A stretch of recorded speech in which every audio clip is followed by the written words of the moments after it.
And hello, welcome to the 35th session of scripture readings. And we've been reading the book of Genesis. And today we're going to continue with chapter 33. And had a little break there. We had a few storms here in Nova Scotia. Made the last few days difficult, but it's a nice mild day today. So let's go over to the website. And I'm reading from the King James Bible Online.org, Genesis chapter 33, verse 1. And Jacob lifted up his eyes and looked, and behold, Esau came, and with him 400 men. And he divided the children unto Leah and unto Rachel, and unto the 2 handmaids. And he put the handmaids and their children foremost, Leah and her children after, and Rachel and Joseph hindermost.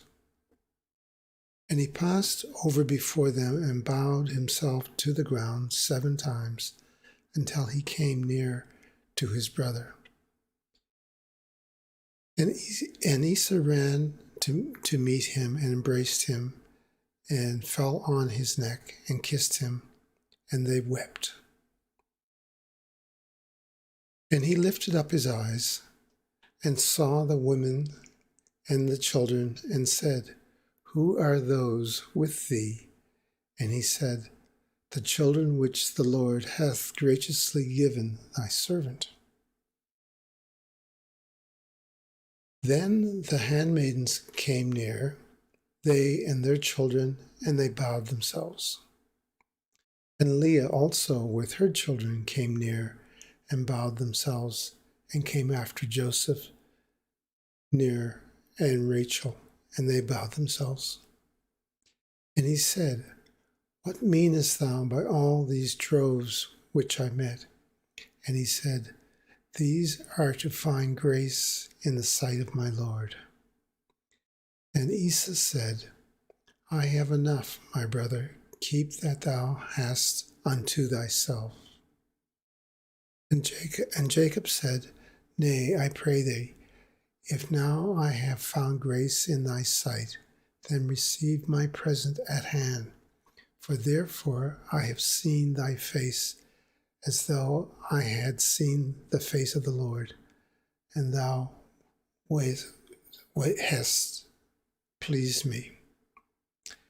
Take, I pray thee, my blessings that is brought to thee, because the Lord has dealt graciously with me, and because I have enough. And he urged him, and he took it. And he said, Let us take our journey, and let us go, and I will go before thee. And he said unto him, Thy Lord knoweth that the children are tender, and the flocks and the herds with young are with me. And if men should overdrive them one day, all the flocks will die. Let my Lord, I pray thee, pass over before his servant, and I will lead on softly, accordingly as the cattle that goeth. that goeth before me, and the children be able to endure, until I come unto my Lord, unto Seir. And Esau said, let me now leave with thee some of the folk that are with me. And he said, what needeth it? Let me find grace in the sight of my Lord. So Esau returned that day on his way to Seir, and Jacob journeyed to Succoth, and built him a house, and made booths for his cattle, and therefore the name of the place is called Succoth. And Jacob came to Salem at the city of Shechem, which is in the land of Canaan, when he came upon Padanaram, and pitched his tent before the city. And he brought a parcel of a field where he had spread his tent at the hand of the children of Hamor, Shechem's father, for 100 pieces of money. And he erected there an altar and called it El Elohe Israel. Okay, well, this is another one of those chapters that I almost feel that there's something missing. There's some reason for having this, but I don't know. I've had a feeling all through Genesis that it may have been edited out. And it makes me even more want to read another version, an earlier version, a translation from the Hebrew Bible. Anyway, let's go back and look for some Easter eggs here. In verse 1, it identifies that it's Jacob. And Jacob sees that his brother Esau is coming. And again, this is addressing the conflict between them. And Jacob divides his children, and he does it in an interesting way.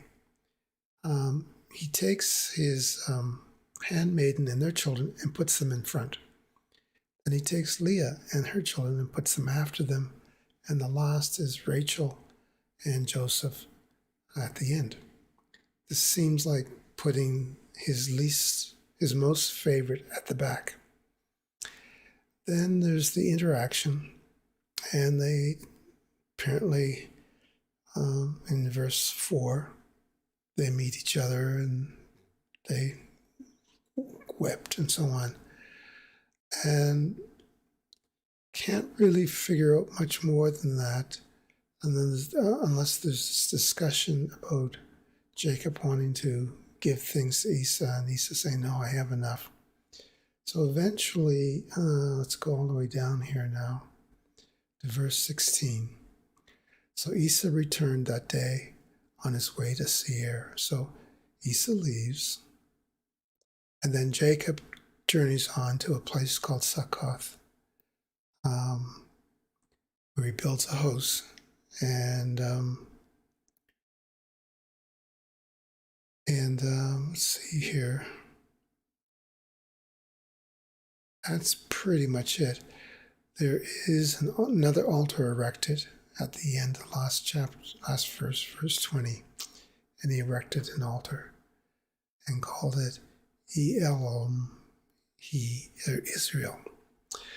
So I'm kind of suspicious. I kind of think that these chapters are in here, but that there could be some parts of it missing. We'll find out. We'll finish Genesis, and perhaps I'll take a look at selected chapters and compare them. Anyway, we'll move on to chapter 34, and that should be tomorrow, all things being well. So thank you for joining me, and have a great day.